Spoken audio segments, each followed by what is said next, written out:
Hello everybody and welcome to Music Real Talk with Marbin. If you like what you're hearing, please subscribe.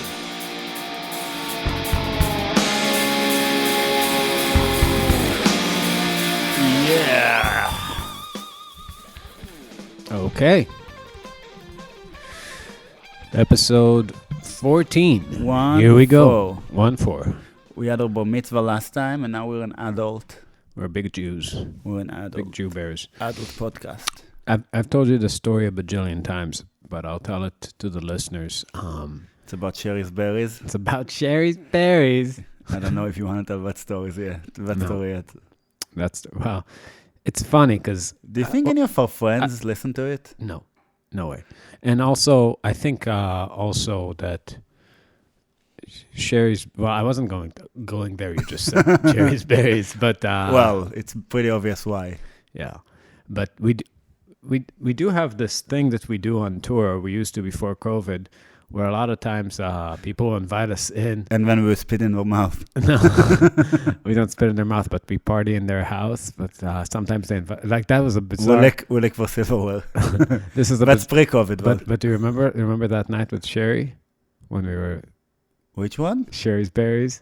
Our Sherry's berries. Yeah, that's why I said it. Yeah, do you remember when we were partying and... Yeah, that's what I said. That's why I said it. What do you think? It was pretty funny. Like you had the observation that in our minds we're just like almost like kids having fun. Yeah. But they see these like 35-year-old men, barbarians taking over. Yeah, Vikings setting up in their living room, laughing, smoking weed, eating from the fridge. Yeah.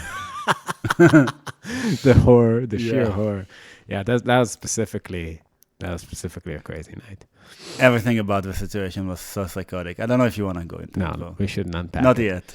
Maybe in a later episode. We should talk to him, see what's going on with him. That's a good idea, but I think it's very inside right now, so let's bring it back to the people. Okay.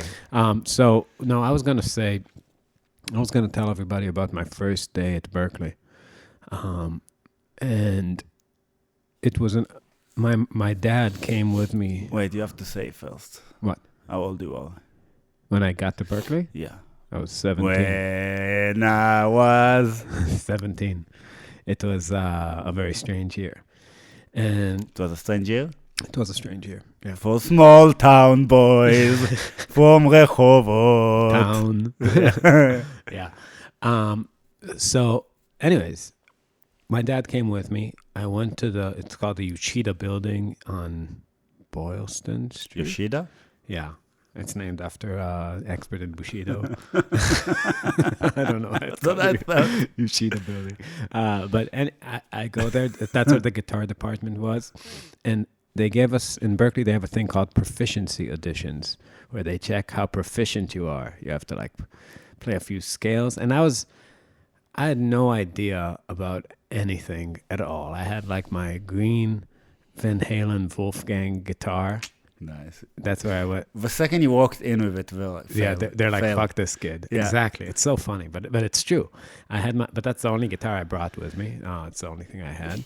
And then I had like a backing track of So What, and there was this version I grew up with of So What from MVP, the Mike Varney project, where it's like Frank Gambale, Brett Garsed, and Sean Lane shredding on it. It's so funny because the second you bought his guitar, like, fuck him. And when you said So What, they're like, oh, fuck him twice. Yeah. And I was, in my mind, I was like, I'm going to play jazz for these guys. Like my first day. Anyways, but I'm just there with like this little CD with one track on it and like my guitar, and I'm walking around. And there was one guy before, there were two guys. It was just the three of us because it was the three first editions. It was me, Roy Kaliuk, and Brian Baker. And it was very funny because, it was our first semester, the three of us. And obviously it was from Israel. So like my dad and I started talking to him, and he started kind of just, shooting the shits. But we were both kind of looking at Brian, who was like 16 at the time. He was a year younger than me, just shredding. And in a way that like, It was obvious that something is going on. It started a thing in my mind. It was almost like a complex that lasted a part of my time at Berkeley of just being like blown away and jealous of Brian. And a lot of people went down this rabbit hole. And first of all, he blew my own mind because I never heard this thing before of like playing really fast, really atonal, kind of odd Accurate. groupings, super Confident, tight, yeah, super confident. confident, but atonal, blasting through whatever. He was like a fucking bulldozer that would just run through jazz songs, you know. And I to this day, I actually don't know if he actually knew the songs, you know what I mean, or he just kind of played. What the does it thing. mean knows the songs at that point? Exactly. But like, you know, to decide that you're going that direction. And, you know, he went into this room. I remember me and Louis were like looking in because it's like glass doors. And he just played and you see like the expression on the teachers' faces were just like, you know, they're like mind fucked by him. Yeah. And he's like straight eights, like 8-8. That's like the top score.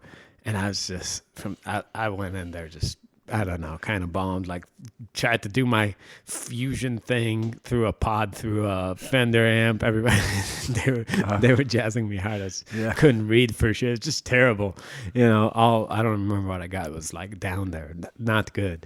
Not proficient. No, not proficient at all. And the most amazing thing, because happened like during that time, because... So Brian didn't finish high school? No. Well, I think he got his GED early. And, that's so funny to me, because when you hear about people that finish their stuff early, like my brother-in-law or something, it's like, you know, you do your first degree when you were like 10 years old. Right. You basically are acing, or your master's when you're 11. You basically are acing everything in school. Right. But with music, it's so funny because it's not really like that. No. It's not like you aced everything in school and now you go to the next level of learning, which is being a musician. Like, fuck school! Right. I'm free. Yeah. But yeah, I mean, I'm not, this is not like a super positive story, because there were a lot of like his kind of... compared to usual. compared to our usual like Zen Buddhist vibe that we like to promote on this podcast. We're actually going to take a left turn right now. You know, there were so many people. I still remember that. What's the name of that fucking small dude that plays guitar somewhere? Matt. No, that guy that like hates us. Jacob. Yes. I don't know him. You just told me about him. Anyways. Don't say his last name. That's true. We might teach a clinic in his college. Professor. Yeah, a professor of guitar somewhere. In the abyss. Yeah. Looks kind of like a leprechaun. But anyways, he was resisting this thing that was happening, but it was a whole, the way he was playing that out thing, you know, it was... Wait, he was resisting Brian? Yeah. Like some people were kind of with it, some people were against it, but like there was a whole crowd of guitar players, especially, but everybody. He just started creating this buzz. He was a school.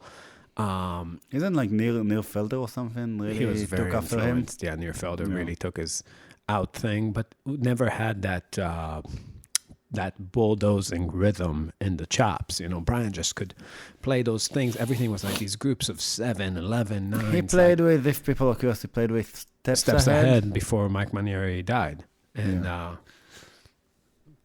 not saying it's because of it, but yeah, I'm also not saying it's not because of it. Yeah, it's weird. It never took off. He moved to New York and tried to do this thing, and it didn't really work. Like, he didn't become famous at it. And then he moved to L.A. and didn't become famous at it. I think he's from Arizona originally, but then grew up in L.A.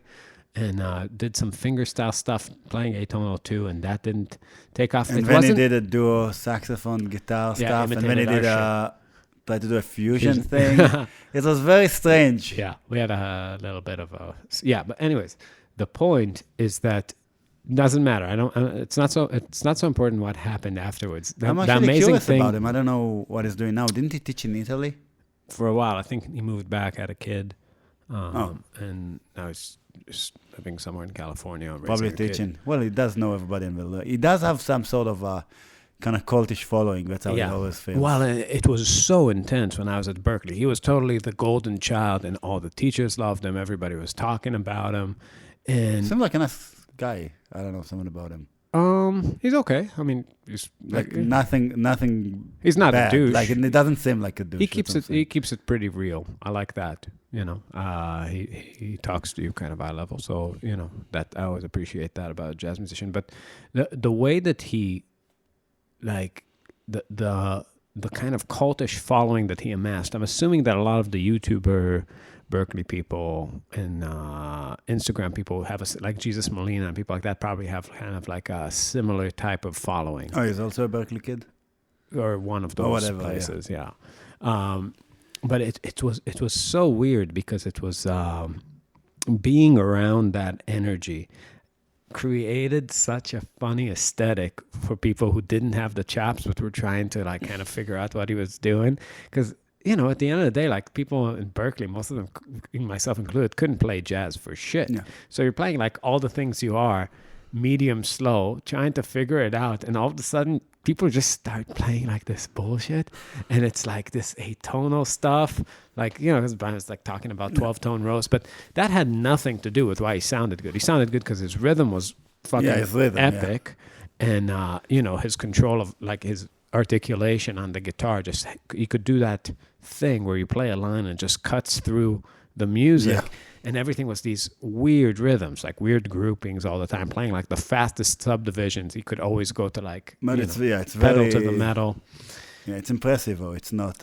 It's very impressive, yeah. But the fun... I mean, I don't like this kind of playing now, but the thing that was so funny was the immediate change that was happening with his minions, and how I always say it's kind of like, you go thinking that jazz is like language A, like Italian, and it's like Italian school, and you're supposed to like read some like Italian literature, study like very different types of accent, and then you open a door and you see a guy in front of two Italian professors speaking Japanese. Yes, no, not Japanese, like Tasmania, like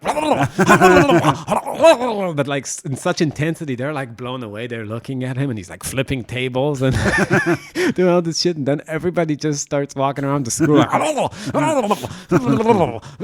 but kind of slow, like it's so weird, man. It's like because you take the magic of that. He really in school. He didn't get better at this with time.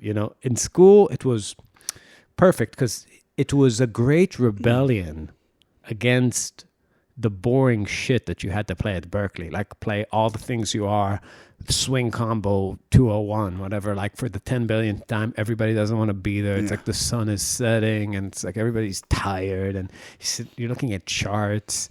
The instructor like insists that you play these hits, so he was just taking this thing and just running these lines through it like a wrecking machine. Yeah. And that was the appeal. When it came down to write his own music, I don't know, at least for me, it didn't fit anything. It wasn't good in fusion, and the music was too dissonant. It didn't have any backdrop to still maintain its weight. For me, his stuff didn't feel like he had a vision for music. So he had a vision for his guitar playing, but didn't have a vision for where his guitar playing fits. We talked about a bunch, but that you have this idea that you can do everything, and as long as you're attached to it, it's fine. But you can't really do a bebop album and then a duo album and then 9 Inch Nails album kind of style. It just doesn't work because you don't go... you go shallow. You go shallow. You go wide, not deep. Yeah, and you don't. There's no real process that's happening that's productive for music. Mm-hmm. But it was super interesting to watch. It was weird to watch how. I mean, I know it on my own flesh. I was a big fan in school, and how powerful it was because they'd play like giant steps at like 300 BPM, like real fast, and he'd just play this stuff, and he sounded better than the people who played inside that really could play inside too. And it was like, it just brought this thing to your mind. Like, does this work? What does it mean for something to work? It does work in a way. I don't know. It happens to me all the time still. I never... There was one... With Daniel Zamir was the only saxophone player from Israel. He's the only guy that I ever saw that I felt has a power like that. Mm-hmm. Right? And he actually became a little bit worse, I think. But it's...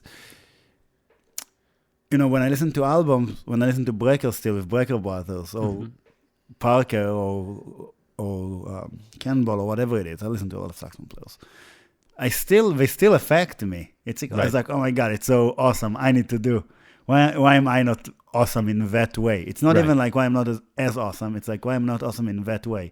Like what I'm doing is so boring and I already know it and it's so stupid. and we're just killing it. Oh yeah, well, I mean, You know? it's other people's shit that's exciting. I mean, you know, it doesn't matter how hot the girl is. If you're married to her for 20 years, it's like, you know, it's a different kind of relationship. It's available. You know, it's like there's an initial excitement with the outside of something because you're just attracted to it and you see what it does. But I'm saying with most musicians, I still feel it. When I hear somebody really good and doing like really good saxophone, I still am jealous, and I was like, I wanna take something from it, even though there is usually not a lot to take. But seeing it in front of you is very different. It's much stronger. I'm not surprised that somebody like him actually had a huge following in Berkeley. Yeah. Well, I mean, I think also the things that make me jealous these days, or really ever did, were things that were outside of my aesthetic that I was suddenly pulled to, and other people around me were getting to. That's really the thing. Like what? Well, like him, like when I listen to Wes Montgomery or Django. It's not something that you're really gonna do, but you still get it. But all of a sudden, you become aware of the magic of it. You become aware of like something opens up, and they play in such a way that they kind of penetrate this veneer that you have around you, and you understand that like there's a world there too. It's completely different. Yeah, like when we listen to a lot of old jazz, and just the thought of like, oh, we should make an old jazz album. You listen to Sidney Bechet, all of a sudden he's like an opera singer. It's like, why am I doing all that stuff? I can, I need to play like with old songs and. It's weird. It calls you like because I don't know if somebody plays with kind of a Jeff Beck kind of sound with lots of whammy bar and has some like Scott Henderson-y things or things that I do. It's like I like that, but that's not. Bless you. Bless you again. That's not very appealing to me because I don't know. That's the same. My dad always says you can't impress the prostitute with a dick, unless it's really big. And occasionally you will just find weird shaped. Yeah, you will find fusion, but it's you will find the right dick for you, but it's rare. But once it's outside, for me to be impressed by fusion, that's not Breaker Brothers. It doesn't happen. Yeah, it needs to be a different angle. It needs to be somebody that draws your attention to something that's not so much a part of the game, the specific game you play inside music. Like, good example of people who deviate from the whole note rhythm game of playing. Right? Is Jan Garbarek, Miles Davis, even to an extent Sidney Bechet, but not so much as them, to where they almost bring you to this place where you're no longer judging the music with the same criteria that you use to judge other kinds of music. So like if you listen to Charlie Parker religiously, you might start getting into this mindset of really listening to phrasing. Really listening to the shape of lines. It's kind of the same tools that I used to look at my playing. Right. Yeah. But then all of a sudden, Jan Garbarek can just play this like, 12-second note. That's 12. Very slow. And I'd be like, oh, that's awesome. But I would never do it. Well, you don't have a context to put it in. Yeah, that's also true. And that's the truth. You don't play a kind of music that has that. But if you're playing against an oud and a frame drum, it you makes know more what sense. I mean? And you have all of a sudden the opportunity to do things that, that the music doesn't feel odd if you barely play notes where all the action's happening inside of notes, or if Miles Davis is playing like a muted trumpet thing. After Coltrane, yeah. Yeah, kind of slow, kind of, not really tightly in time, and really putting a lot into every note. It takes the mind away from one way of dissecting music and puts it in another. To have good playing, you always need to have a focal point, and it's a question of like, what are you drawing attention to about yourself while you're playing? So Jeff Beck is not really a rhythm guy. No. You don't really ever hear him, and like the rhythm goes echoing in your mind the way that like a cool. Sometimes he would play eighth notes, and you'd be like, "Whoa!" Yeah, I didn't know he can play that fast. Yeah, because Oscar Peterson, you hear two phrases, and it's always like the school, like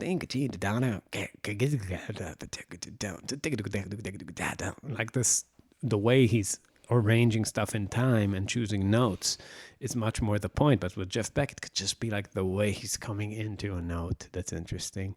The way the guitar tone actually is with what he's, with the way he's playing it. But it's really how he makes it sound. All the attention is really taken away from you reflecting on the shape of the lines and the rhythms, and it's really all about the color, which is weird. It's something you can do. But yeah, with Brian, it was just, first of all, how out then all the notes were. Like just totally atonal, like zero consideration for changes. He also does the thing that it jumps like huge intervals, right? Which is another thing that you can't really follow the line. 9s, 13s. Yeah. But really fast. It's so funny. It's so hard to transcribe stuff like that for people that are not used to it. Like for me, it would be very hard. Well, for me, this is something in general that I remember when I started getting better at transcribing, which at my best, I have to say, like these kids on Instagram. Oh yeah, you can't compare them. It's like, dude, it's a whole other life. Yeah, it's a whole other ballpark. They're professionals, but like I transcribe really fast compared to 99% of people in Lynchburg, Virginia.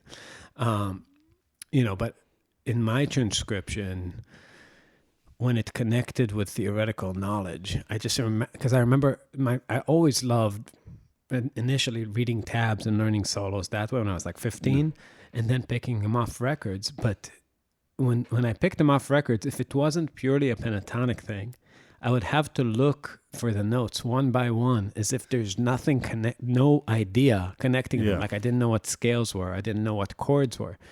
And once you integrate the theoretical knowledge of knowing what's happening in the music with what the obvious choice of mode for each chord is, you start, first of all, narrowing that it's not a guessing game anymore. It's going to be one of these notes. And then after a while, you start hearing, you go immediately to what it actually is, because you know what 9s sound like on minor chords.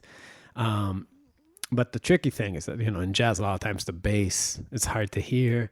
So you don't really get a clear sense of tonality from chord to chord. Especially if it's modern jazz and it's a little bit more too out, and then that's a little bit more difficult. Yeah.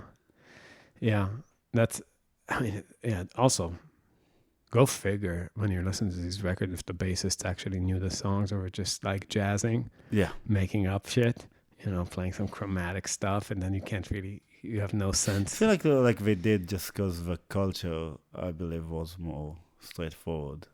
Maybe in the 40s, because there 50s. was money. Once there was money in it, and I'm not saying they were rich because they were not, but once there was enough money that other people want the gig, I feel like usually you would hear about it. Yeah. Unless you have somebody like Alan as your band leader. It was so funny. We were in the car with Alan Holdsworth and Jimmy Haslip and Virgil, and they were trying to teach Dani one of Alan's songs because they asked him to sit in. And Jimmy was like saying, it's a C7, and you'd hear Alan just like looking around. It's like C major 7. And then it's like, then it goes to like a D diminished. It's like D minor. Like, right. Then it goes to an E flat major 7. It's like G flat major 7. It's like, shit, guys, what have we been playing all these years? Yeah, which is, and I thought that, Jimmy just started playing with him. But when we looked at it, they've been playing 25 years. Yeah, for same songs too. Same songs. The 80s, Yeah. So they don't, but this is not like, I didn't remember. This is what he's actually playing, but the music was so dissonant that nobody knew. Well, and Alan, I feel like was kind of out of it by the end, so I'm not even sure. But I think that generation it wasn't cool to talk music. Yeah, but I think the generation before was. That's what I'm thinking. But maybe not. I don't know. Yeah, I don't know how other people ran their ships. Yeah, actually, I don't know. Yeah, it's based on nothing other than I can't imagine when you're able to play. I love the Zappa story that they're saying, that's how I do it, and if you don't like it, here's a aisle or window. Yeah, aisle or window. And I was like, dude, I'll give you a Greyhound bus ticket. Yeah. It's just so different when you can. Yeah, said by Chinese or Taiwanese. Yeah, but what I'm saying is that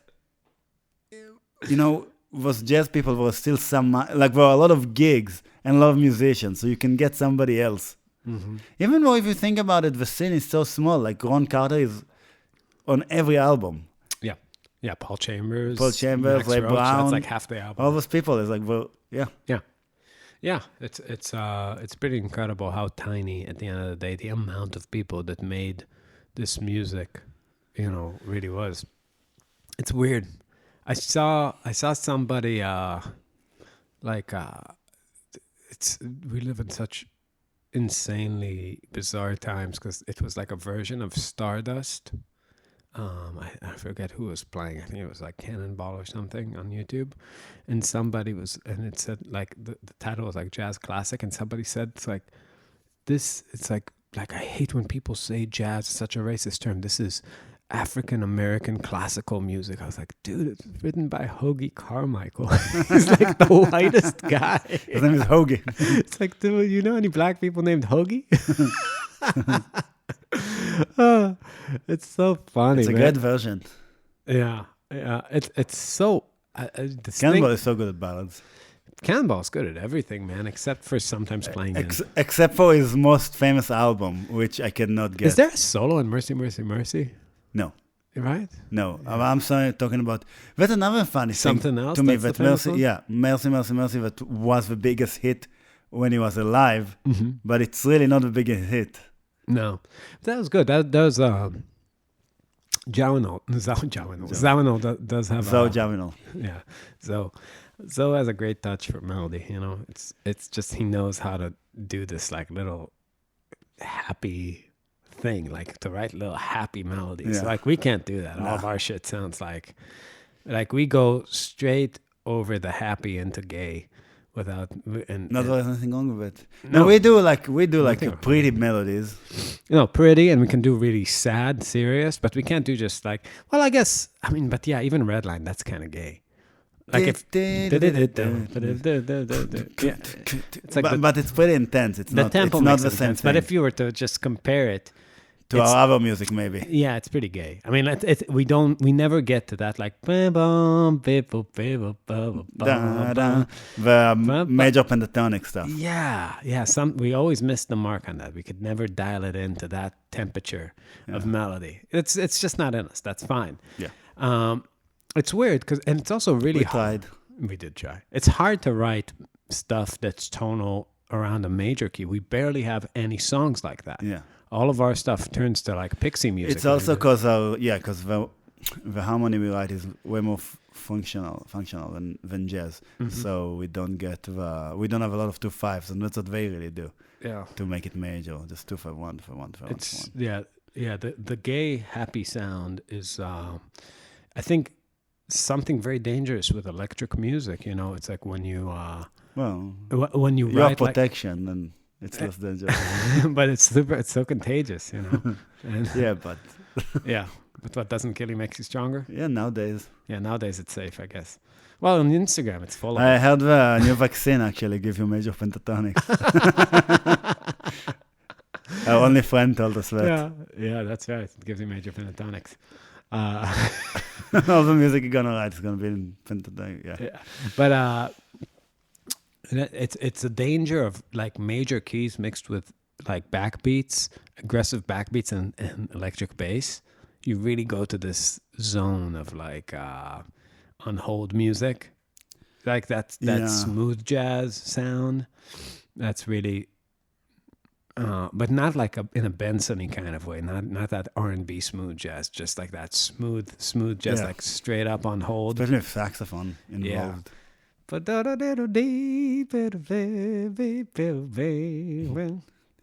just like you slam that backbeat. And the slap bass. You're done. Yeah, it's like, it's just becomes like music for lovers. Yeah. No, we don't have a touch for that. It's weird. But anyways, back to Cannonball. And and this whole thing with like classical, African American classical music. People, you saw a lot of people are trying to push this name for jazz. This collaboration, like the songs, man. Like Duke Ellington wrote a lot of songs, but he didn't write like all the real book stuff, all the stuff.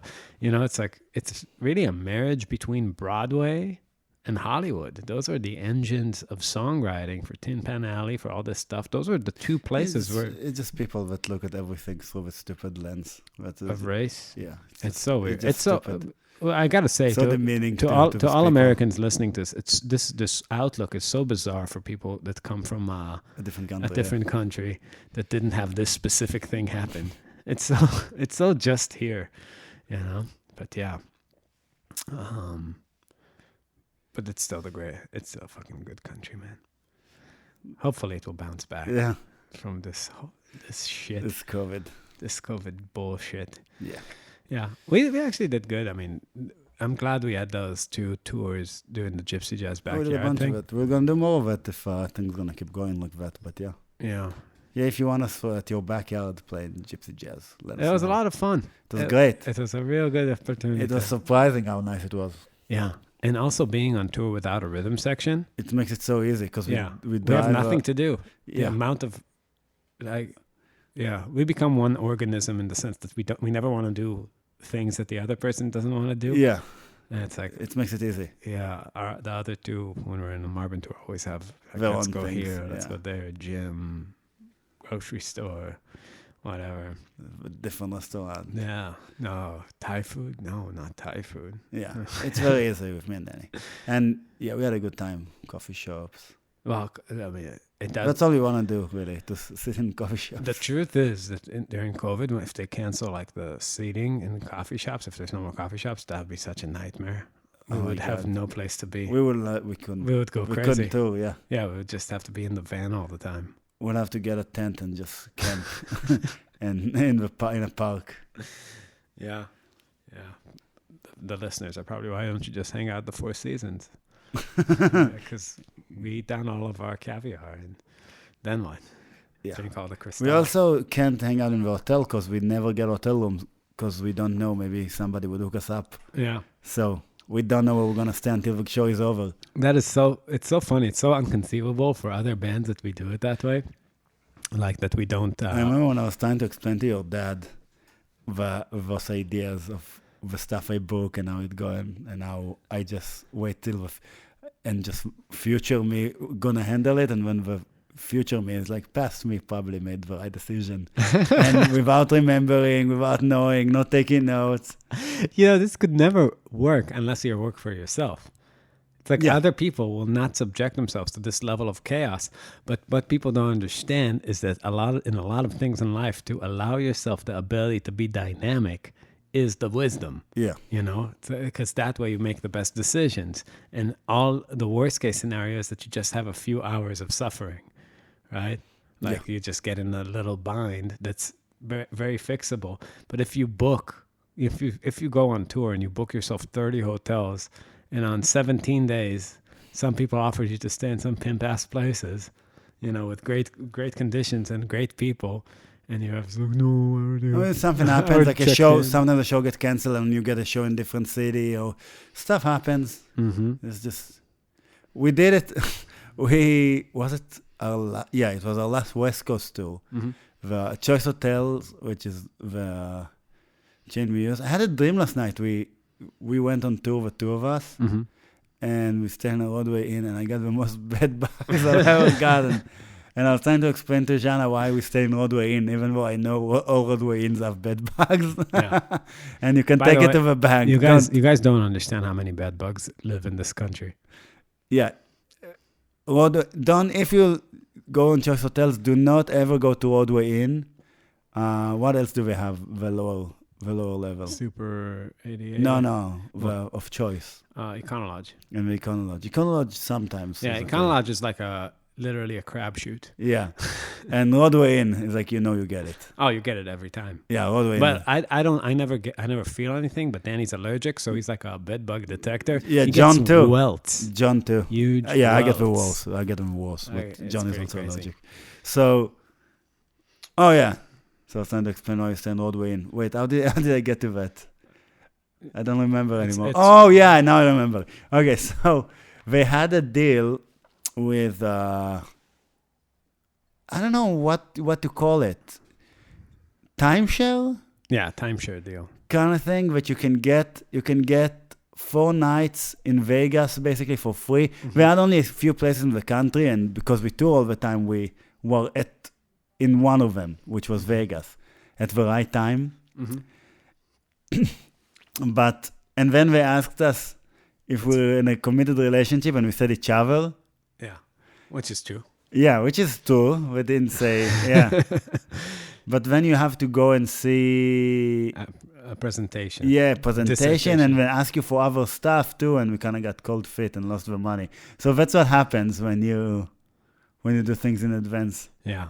It's like you can't decide too much for the future. I think that's the point. Yeah. When you're in something that changes so much. Well, it's I see it on in a smaller scale on people with practice routines, with the idea that past you could be trusted with coursing out something for future you. But future you is going to have more wisdom and skill just by the merit of time going by if you're serious at work.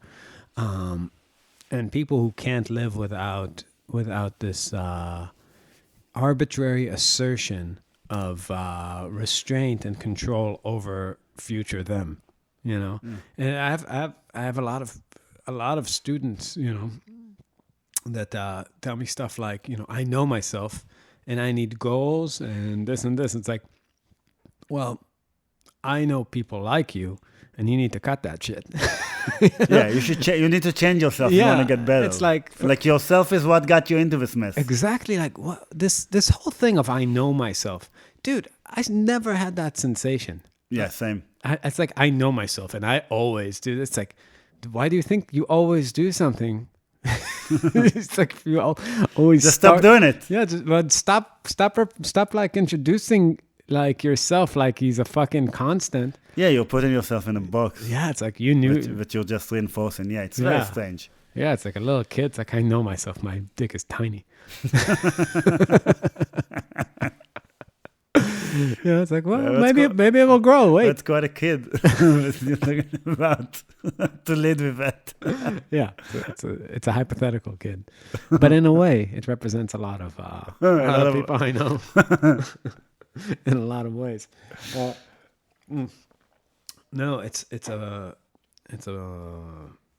you gotta keep some things dynamic. You gotta see what happens and then make a decision. And a lot of times it's better to decide late than early, which is something that it's hard to accept that because you want to be prepared. Everybody's obsessed with being prepared to avoid the embarrassment. Right, to avoid the blunder. Yeah, like John, I drive him nuts because John, our bassist, is the opposite in character. Right, he has to plan and explain everything. Yeah, because it's like, where are we sleeping tonight? But we at the beginning, I'm sure he felt horrible being like to be in our reality, especially on tour, when you don't know where you're gonna sleep, you don't know when you're gonna eat. I mean, I still remember when we crossed over to Canada and there was like the sign about like human trafficking and had all the symptoms. Yeah, and I was like reading them. And that's our rhythm section. Yeah. Do you not know where you're going? Do you not know where you're going? Does somebody else have your passport? You may be a victim of human trafficking. Yeah. Do they take the money after the gig? He has a lot of stuff. One by one, everything on there was like a check. It's like, ooh. What? Wait. What happened with Blake and the drugs, though? Because we didn't realize we had Adderall or something like that. No, it was weed. He had a pipe. He had like he brought us like he didn't want to throw away. No, but we also had Adderall. I'm pretty sure. And they didn't find that. No, but didn't they catch him or something? They took the pipe. They had some resin. Yeah, but then didn't they take him to a back room to talk to him? Yeah. Like, oh my God, we're done. Well, we were like, anything could happen in that room. Yeah. You could be talking like a serious conversation about some unicorns. Yeah. Yeah. that was real chaos, because that's really like, we can't control it, and Blake can say anything. Anything in the world. And they did search our van like psychos afterwards, so we Yeah. were lucky that we didn't find anything, but Yeah. yeah. Yeah, you can hide shit well. That's what we found. Even though, dude, that was embarrassing. Do you remember we crossed with Holdsworth and his whole and Holdsworth trio to Well, Canada?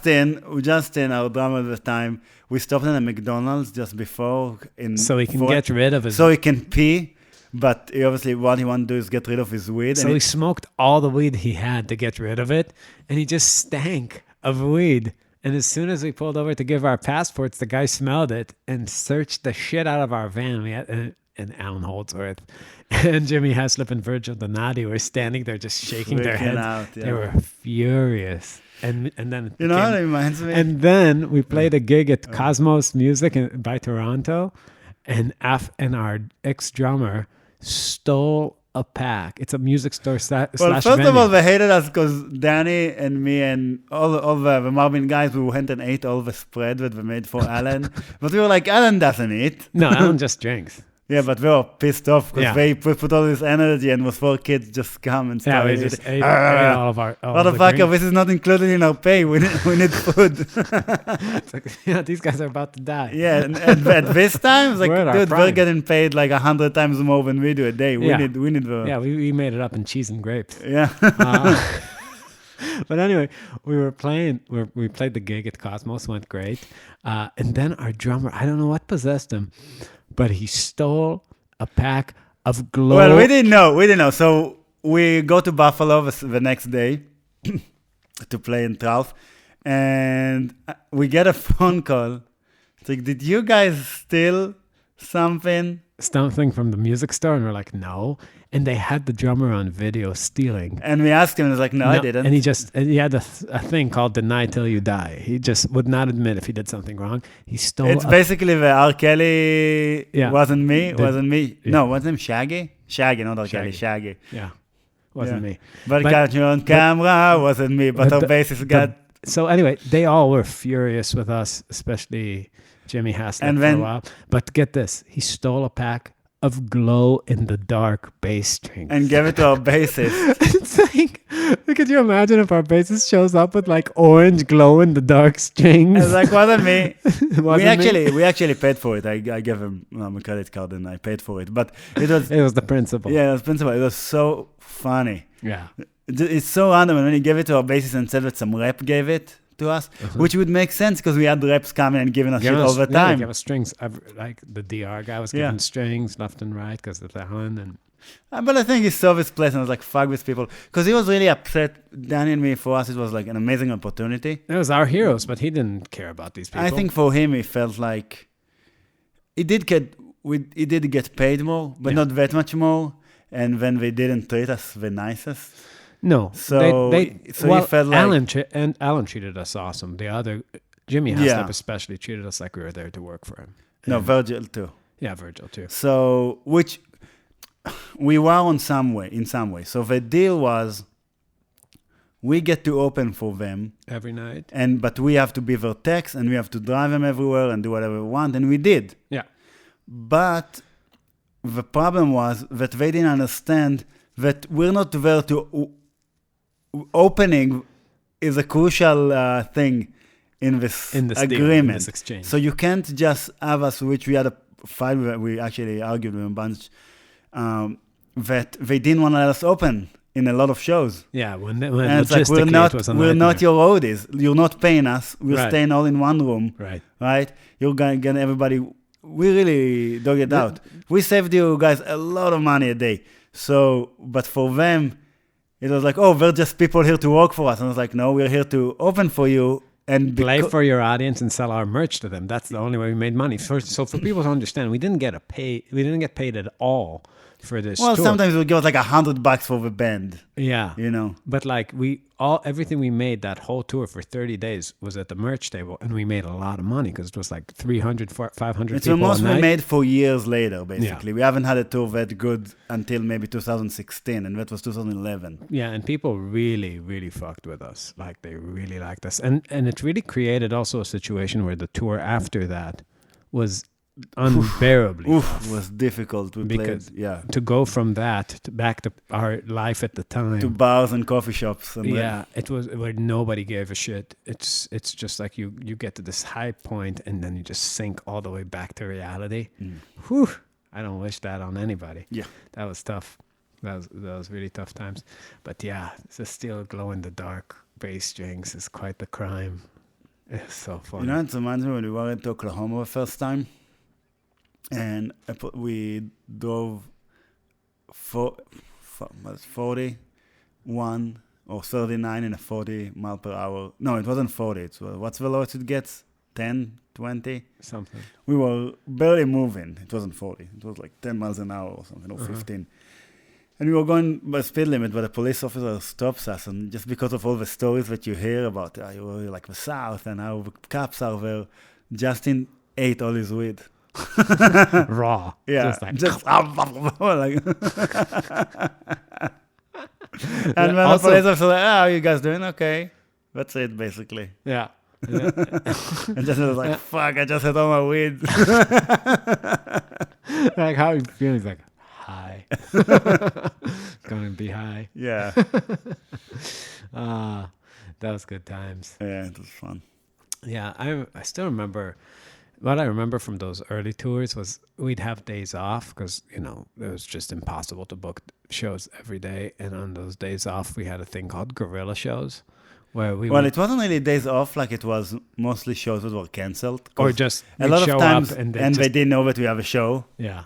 And they'd be like, no, there's no show tonight, even though we booked it. You know what's weird to me? Still what I can't understand, the first show we had in Chattanooga. Where? Why did we leave that place? We had Ziggy's. Ziggy's, yeah. Why did we leave? We looked in, there was nobody there. Wasn't there like another band or something? It's just so unlike us to not play. Well, I think we had a talk with the booker, and they were like, play or don't play, we don't care. Like It's something empty. maybe. And then we went to... Yeah, we went to that place with Oh, the and maybe doors they on had the like... ceiling. Oh, I think they had like 3 bands or something on the bill. So it was like basically, if you want to play, you're playing at 1 a.m. Yeah, and for nobody. Yeah. And and we got guerrilla shows where basically you go in, you talk to the wait staff, you ask for a manager, you get to the manager, you're like, hey, you make up some shit like we're a band. We used to send Dani's ex-wife to do that because she had the power of not understanding. It's a great power in negotiation. Yeah. Like she wouldn't see how it makes no how it makes no sense. Yeah. And they could sense it. Yeah. So they would just say yes a lot of the time. Yeah. And So she got us this great show with Honest Pint. Yeah. And you just go up, room full of people, play a show. It'd be like, we're here anyway. That's just They usually would feed us, give us some drinks, and then we would sell some stuff. So it was good. we're like, you don't have to pay us, just And give us some that food was the and- venue we played at for a while Yeah, in and Chattanooga. we made a great connection there. Yeah. And it was good. It was good. That specific one was good. Uh-huh. We had a few ones that weren't as good, but that one was good. Uh-huh. Yeah, so I remember one of the shows where I had to go to the hospital. Couldn't breathe. Yeah, it was in, well, same it was place. packed. Yeah. Yeah, 300 people there. Yeah, in Halloween. Halloween, yeah. Yeah, I don't know. And we didn't dress up. Yeah, I hit my head super hard like 2 days before. I think I was slightly concussed or something. But yeah, and then it's just that show. Everybody was like smoking indoors, like 300 people. Just like, by the end of the show, it's changing colors. Good times. I'm trying to think about other guerrilla shows. You know what it can remind me? One of the first shows we played on the road after we played John Brown, which you talked about. We played this place in Galesburg. What's the name of it? Galesburg, Illinois. In Illinois. Yeah. And we didn't know that all dive bars don't have elaborate sound systems. Some dive bars don't have PAs at all. Actually, 99.99999% of them don't have PAs, and they expect you to bring the PA, but they would never say anything. Yeah, we just played Chicago before that, so even like Red Line or John Tap Brown, which you go and he has nice PA. gear, yeah.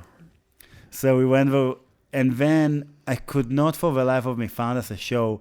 We never played about there a year ever ago. again. Yeah, about a year ago, and I wrote them just because I was so desperate to find another day. I don't remember, I found a different show, but not there. And the guy wrote me back that, oh, you guys came without a PA. Like and I was 10 like, years dude, that later? was 10 years ago. You had to write him like an email. It's like, we got a PA. Since then, we got a PA. Like, it was our second show. The funny thing is that we don't have a PA. But we do though. Yeah. And I was like, it's our second show on the road. Yeah, ever. You know what It's I so mean? weird that some people just remember you. Oh, the guy from Arkansas too. We played a show there. We actually had some people come out at a time that nobody came to see us. Fort So, Smith. so for us it was amazing. It was like, oh my God, some people actually came to see us. And then He dug it. He was into you're like, it. oh my God, you guys are so amazing. Just too loud, but you're so amazing. I love you. Wow. I can't believe this music is here. And then he wouldn't book us for years. And then after like 5 years of me emailing him, or 6 years emailing him, he said, You guys were way too fucking loud. And I was like, That's what you remember? Like, I was what like, happened? We can turn down. Did he trip and fall in a pile of shit on the way home? Like, why does he remember it so negatively? Some shows that we never got called back, I'm so confused, like Hot Springs, for example. Yeah, that was a great show. I know. Yeah. Weird. I know. And he never had us back. I was like, why not? Yeah.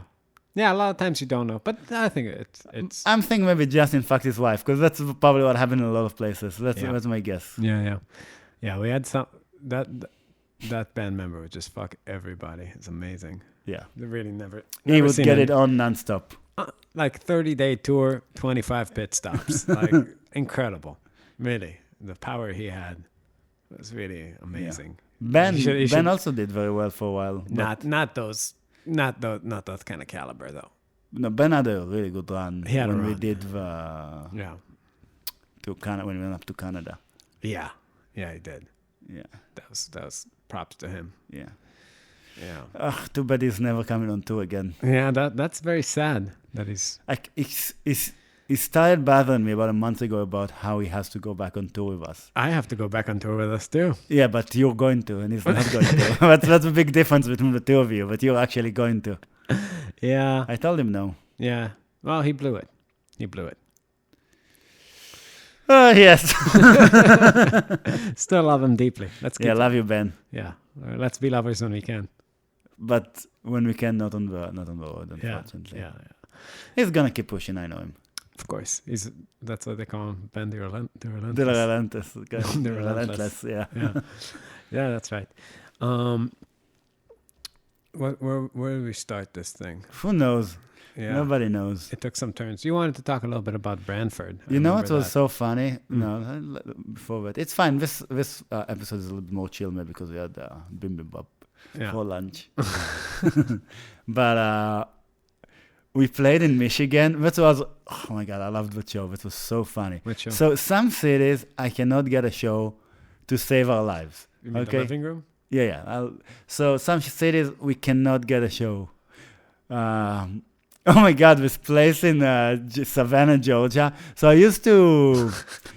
Okay, people don't understand. We were so broke, we couldn't afford anything. So we couldn't afford, let's say, a subscription that's $50 a year to Gmail to send mass emails, but it doesn't say mass emails. So I would email, and I would have to email so many venues, because every venue would be okay, and I had to email like hundreds of venues to get one show, because nobody knew us.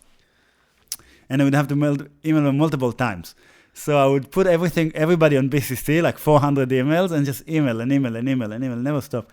And this place kept writing me. And some places, there was a place in Boulder called the Laughing Goat, and there's just a few places that never wanted us.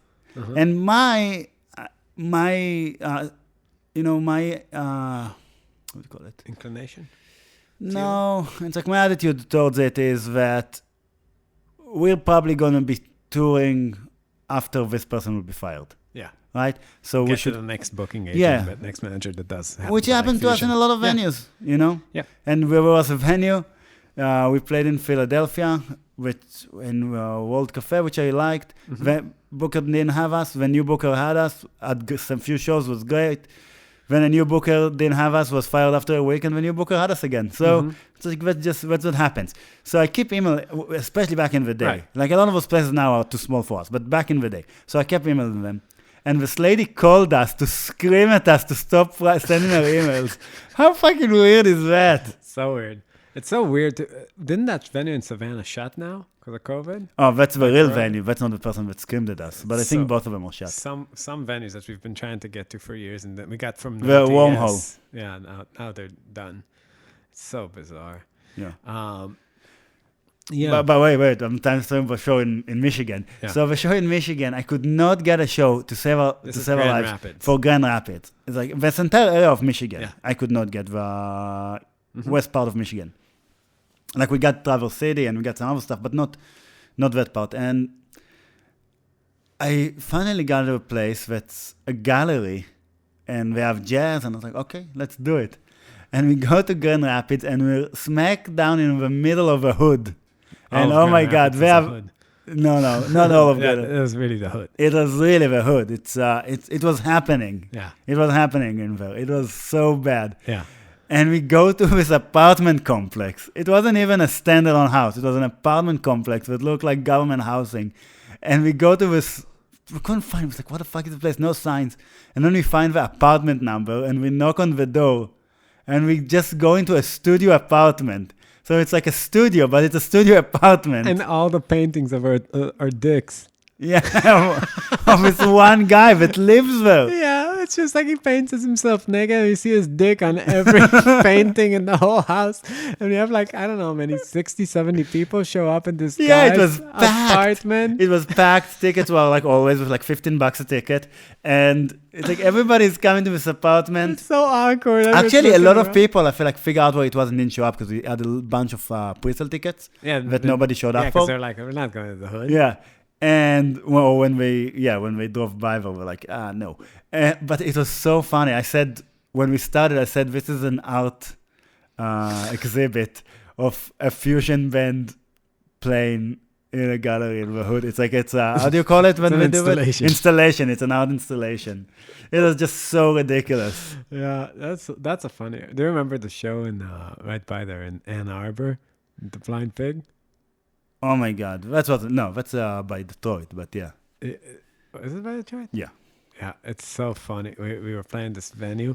The sound guy, we had like one of those fucking moron sound guys that you hear about every He now and cannot again. make the band not fit back. Yeah, and he basically gave up on trying to make us not feedback, which is not hard. All you gotta do is not gain up. It happens, it happens in Vegas too. We're like, give us nothing in the monitors. Right. Nothing. We will figure it out. Yeah.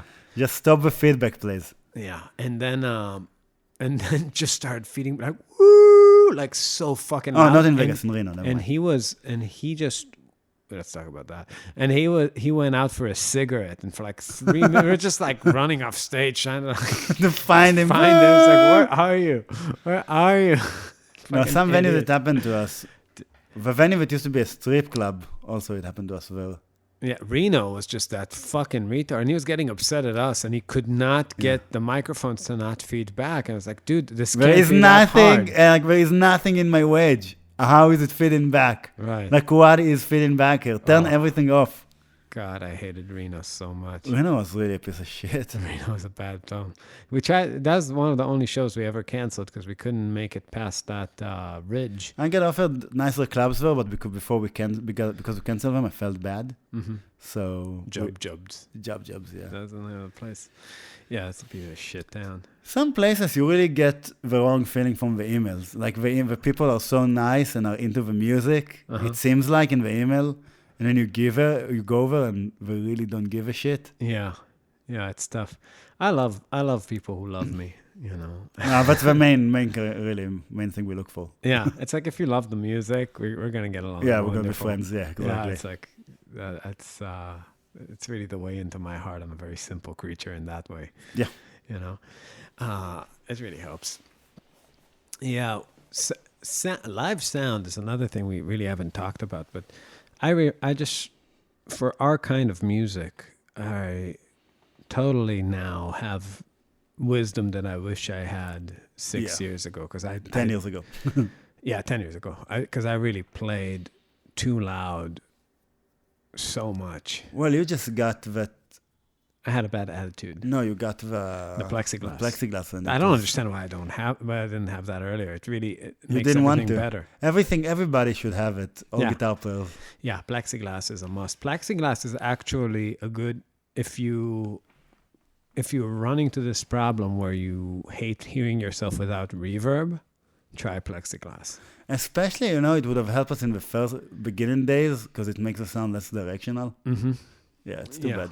It is too bad. But I think in terms of like how I just remember being here down the street, the Red Line, when we used to play Chicago. That doesn't, well, nothing exists now, but that the building didn't exist even before COVID. Yeah. Well, we need more apartment buildings. Right.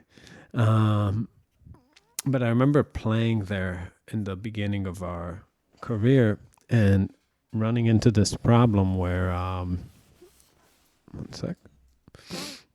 running into this problem where I didn't know what to tell the sound guy to put in my monitor, and I was always trying to mix an album in my monitor, like more saxophone, more guitar, more ride cymbal, with more pan the hi-hat to the left. It's like where you're trying to mix an album, and you just get farther and farther away from what makes sense and what's comfortable, and then it's like blaring, and it's like, and it takes hours. And then you like something like John puts fucking ear condoms in his skull, like put the earplugs in, then because it's too loud. That's the one thing that I never get.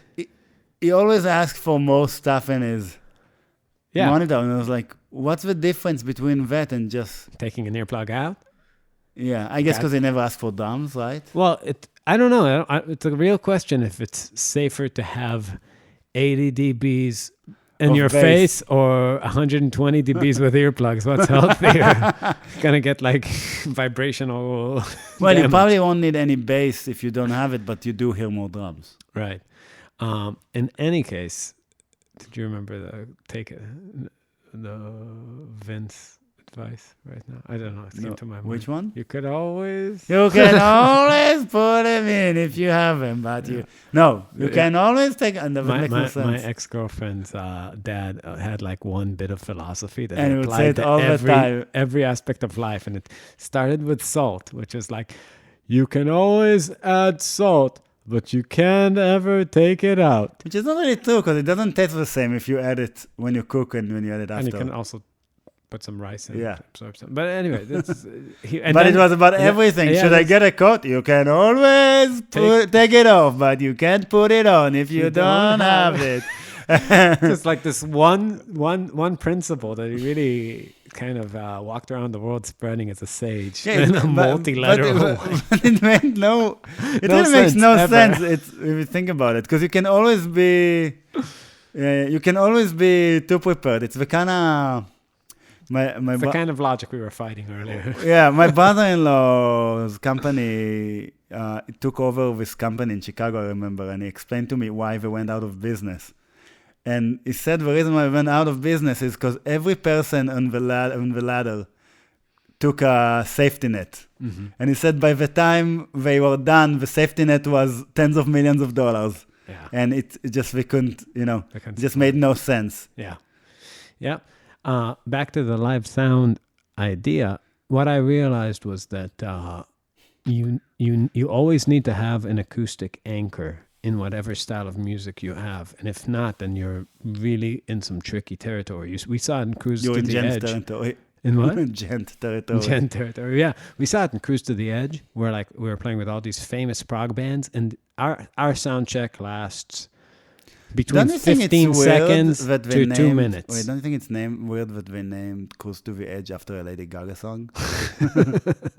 pretty. To the edge. Yeah, I don't think glory. It's that one. Wait, no. Yeah, it's a different one. I sang In the Name of Love. That's what I sang. That's true. Goes to the edge. But those fuckers, like in famous bands that you'd recognize their names, their sound checks would have been like 3 hours. Names like John. And it would push the whole schedule. No, not our John. I know. Yeah, like Jim. Yeah. But it was so weird to watch these people who are professional musicians that just never play and have a strange idea in their mind of what sound check means. Wait, more important. Don't you think it's weird how in different languages, different names are acceptable? Like in Mexico, in Spanish, it's completely acceptable to call somebody Jesus, but you will never meet Jesus in the States. Jesus Molina. Jesus Molina, right? I'm saying it makes no sense. Or like in Hebrew, to call somebody lion makes perfect sense. Right. But a lioness doesn't make any sense. Right. And bear makes sense. Little bear also makes sense. Dubon? Doobie. You know what I mean? It's like some names. Oak. Oak would be weird in English. Pine. Oak. Pine tree. Strongest tree in the Pine forest. tree. Yeah. Yeah. That is strange. And on the other hand, in English, the names mean, they don't mean anything. So it's like, Baba is a bugu. Right. It's like, oh, that's just the name. Chopadidib. Yeah. Right? It's very strange culture, but in Hebrew, everything has to mean something. It is true. You know, it's also funny to me when it's like, when people ask me what's my name, and I was like, Danny. I was like, like Daniel? I was like, yeah. Well, no, in my case, but yeah. Like, oh, what's your Hebrew name? What's your real name? I get that too. Yeah, it's from the Bible, motherfucker. But we're so used to just, Yeah. Having because we don't know what it means. Right. That's why. Right. But yeah, it means judged by God, for those of you who don't know. And which is ironic because we do all the judging. I want to say that's why we don't give a fuck. Because only God can judge us. No. I'm going to finish what I've started, though. So with the live sound, the idea of an acoustic anchor is the idea that if you're playing fusion, the drums, you don't need to amplify them. You need to, first of all, listen to your drummer. Listen to the loudest thing in the band and get zero of that through a speaker. And then create a mix just, basically built around that. So the way I would sound check from where I'm standing is I'd ask Everett to play acoustically. I'd put the guitar to where I clearly hear everything, but nothing's overpowering the drums. Then I ask the bassist to play. Then if I can't hear him, first I will ask him to turn his speaker towards me a little bit. And if he's too far away, I'll ask for a touch of that in my monitor. And so that's the first, I'd never have any guitar or drums in my monitor. And then after that, I put however much of Danny, the horn that I need. And that's how you get the live sound. It makes total sense. But this thing, once you start inflating certain things. It's basically, I'll give a metaphor that I think people will understand better. So let's say you are born with a cleft palate. Okay? Okay. You don't fix your nose. You just fix your cleft palate. Do you know what I mean? Yeah. Same thing. Because if you start fixing, that's what happened to people. Until they get melted candle face, because they fix the nose, and then we're like, that doesn't match my ears. Fix the ears, then the eyes, then the skin is not tight enough. When they do their tits, when they have to do ass implants, and then their chin, and it's like until they look like nothing. That's true, but that's the real tragedy of this weird thing of fusion and of rock, that there is no acoustic middle ground. But there is when we play, there is. It's not acoustic. Stuff needs to be amplified, It's like... the guitar, yeah. Like there's something about music where you could really... But we're playing to the drums. You won't amplify yourself. I know, and I think that's why our shows are easy to mix, and we never really have a lot of trouble with sound guys unless they have unless they want to do everything, unless they have a temperature IQ. Well, it's again because we want to do everything, because everything has to be in the system. Yeah, well, but still, even with those kind of guys, something about us that you could do once you dial the saxophone in. You could just slide everything up and down as a unit, and it will make sense because we can hear each other. So you don't have to sort of build a mix from scratch, because there's some sort of balance happening on stage. Yeah, there's already a balance. And if you can just find whatever that is, and then slide that up and down as a unit, then it will make sense. You don't have to mix an album. Yeah. Yeah. But I don't know. I don't know. People are playing with tracks now and Ableton and all this stuff. Dude. Why are you even playing? That's what I don't get, if you do that. Why are you even playing? Just bring them a CD. When I started designing my new rig with Mason, he first suggested that I stop using the gig rig and get a switcher from that company. I forget the name of it, and it's better that I don't mention it by name. But it was like the most advanced switching system for guitar. And the only way you could work it is through your laptop. like, you know, you had to sit there and like, it's Do like, homework. like just do homework. Exactly. Like some nerd. Like, it's like, oh, yeah, I want like in loop one, I want to have this, and that, and that. And, you know, all this shit. And it was just, I can't fucking bring my iPad and my laptop into this thing. It's No, like, no, I just, it's too much. for me, once you cross that bound, like I'm okay being an old fashioned whore, getting down on my knees, plugging in a cable, twisting a knob. That's fine. I can do that. I actually would rather other people do that for me, but I will do that. But like once you start to like program the algorithms, like open up a plug-in on your iPad, like this, it's like it loses me, man. It's weird too. Like I was talking about that in a different episode about guitar, but I just remembered that the time where it started when I took a wah off my rig and then started getting rid of sounds, because for a while when I was planning what I was going to do in solos, I had this idea that I'm going to change sounds and use different kinds of sounds. But then I still remember in the last chapter of Dreaming, I recorded Redline with an Ottawa sound. It's one of the stupidest, I don't even know what I was thinking. And it's like, Wow, wow, wow, wow, wow, yeah, it's wow, like, wow, wow, wow, wow, wow, wow, wow, wow, wow, wow, wow. yeah, it's like every note, and then it's like you have to live with that shit. And you're not, I just knew I'm not going to be the wah guy. You know what I mean? It's like, no, people aren't, it's like, oh, he turned on a wah. It's just Danny. But now you brought it back. Well, no, I don't have the wah. Oh, really? No, I don't have a wah. But, I mean, and I like wahs. I like a lot of shit. I like a lot of shit that I don't use. I like slide. I like all this shit. But a big part of your style is what you choose not to do. This is something that you need to just understand, you know? It's like, you got to give up some of the stuff. It's not, first of all, there's not enough time to get good at everything. And the other thing is that your music doesn't necessarily need everything. Well, that's also one of the reasons why we never play covers, because we only have so much time on stage and so much time in the studio. Why do something that somebody else wrote instead of a song that we wrote, which we have too many as it is.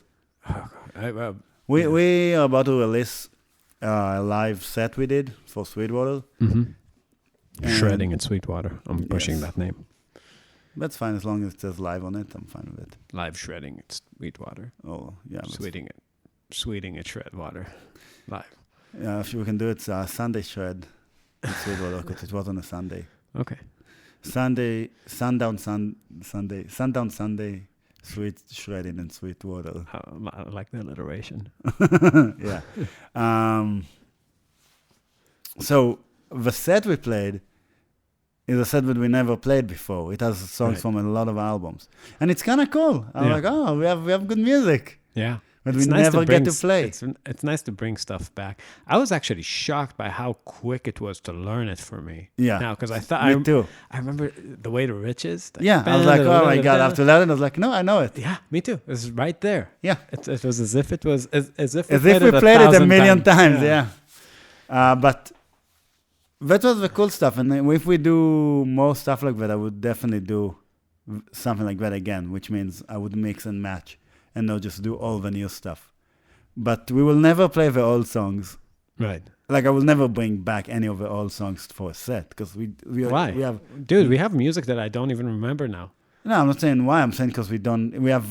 Oh, yeah, why? Because we have limited... Stuff. Yeah, and we have a limited amount of time. I want to play new stuff. The real... For my personal... One of the things that are really the hardest for me with COVID, I know everybody, obviously... You know, some people got their life destroyed, so... some people are doing great. Yeah, so fuck those people. But, anyways, what I'm saying is, a thing that hurts me is just the break in the momentum, the break in the flow. Like, the way we do things is we write new music, we go out, we play it a lot, then we make an album, and we're just sitting on this material that was almost there. It was really like... Yeah, we thought we were going to do it we thought after the tour we're going to do the thing in Sweetwater. Yeah. Sweetwater and do an album with them. It was a second from becoming an album, and it has really some of the best songs we've ever written. Yeah. Some of the best ones, I think. Like, really interesting. Like, it's kind of like... I think it's going to be a killer album, yeah. It's sort of like Strong Thing, which is... I actually think I think it's better. I think the songs, I agree. And I think also the Everett is a completely different demo. Dude, Everett's such a monster these days. Yeah. So good. So good. John's okay too. We love you, John. No, John's actually much improved. Yeah. I was impressed with John last time we played. But yeah, but it's really a bad. That's the one thing I really hate is I've always hated this about the realities of being a musician is how slow the momentum of life is compared to the momentum that your writing and your process can be if you're inspired. Like you could really fill up your drawer with shit. Really, I mean, for me, which we did. Yeah, I feel like I can write if I'm in a mindset of writing, which I can really evoke on call. Yeah, Because I just sit there and write. I can come up with a lot of shit I like, but it doesn't. If I don't have any output, it's really annoying. It's terrible. It's the worst. Bad. It's the worst feeling to just sit on stuff. And then it's annoying to come back to it because you want to write new stuff. Right. Yeah. Yeah, so you got to somehow manage those. It's weird. My dad, what do they call it? It's when you wish the world was different and you don't understand why. It's like the problem of the unicorn. Did you ever hear about this? So the idea is that you have horses. Oh and yeah, you yeah, have horns. I know, but go ahead. But the problem is that the mind makes it very logical that if you have two things. And the third thing could, it's very intuitive that it's real, but it's not. And well, what makes more sense? A horse with a horn, or a cow with a neck that's like 10 feet long? Talking about a giraffe. Yeah, but has the skin of a leopard. Yeah, true. Good point. One of them is true, one of them isn't. So it's obviously not a giraffe. Yeah. But I mean, I think every time I think about those, it's infuriating because it seems like, and especially in a world like we have today with like, I don't know, streaming services and all this shit and home studios, that you'd really be able to put out a lot of things. But if you do something to your career, which is irreversible damage, I think Buckethead is in this boat. That even if at some point he puts out one amazing produced album, you cannot possibly sift through his shit because, I don't know, people who aren't hip to Buckethead, I think he has like 400 albums or Spotify. Not Spotify, on Bandcamp. I don't even know how many, but like over 100. He just sits in his house, in his recording studio. Stuff, right? Yeah, I don't know if maybe track some stuff at home, but his output is insane. And you create, it's just the basic issue of supply and demand. If your supply is so much greater than the demand, there's also a cost to, basically to your career. And that's really the tragedy, I feel like, of this business for me, because I would be much more inspired if we, had 2 months to write, 2 months to perform, 2 months to record, and then repeat, and put out 2, 3, 4 albums a year. Yeah, or if we had money and we could have our own studio and we just go over every time and do a song. Yeah. But you see people with their own studios, and I don't see this amazing. I feel like if you have the problem is that if you have that much money, you can just go to a studio. That's true. That's why I never understand it, because once you have the money to buy a studio, why won't you just rent $1 million studio? Just go pay like $300. Yeah, just pay $3,000 and be for a week. Yeah. That amazing studio in North Carolina, that was less than that. Yeah, but I'm saying we can go there. What's a great studio? Are we gonna do you get a house. We can. Yeah, you get a house by it to yourself. Yeah, it's awesome. That might not be a bad idea for next one. Yeah, I think we're gonna do Sweetwater. Oh, that's actually true. Sweetwater. Yeah, it was fun. It was really great. I mean, great room, great mics, we need to find a different Airbnb. Yeah, that lady was a fucking cunt. Yeah. Okay, I think that's it for this one. Follow us at facebook.com/Marbin Music. Subscribe to this podcast and go back, listen to some old ones. That's true, and you can always buy our music at marbinmusic.bandcamp.com. It has Russian Dolls, the newest release. Also all the old ones. Yeah, you gotta get them. Why not? Sanchez plays on that, and then we have everything there: books, shirts. You can go to your friend and be like, "Hey, do you know this track by Marbin, Burning Match?" And be like, "No." It's like, well, it's on the second album. you're not a really Marbin fan if you don't know it. I'm cooler than you. That's and right. then they'll acknowledge that you're cooler than them. So you should do it. Absolutely. All right, guys. Talk to you soon. Bye-bye.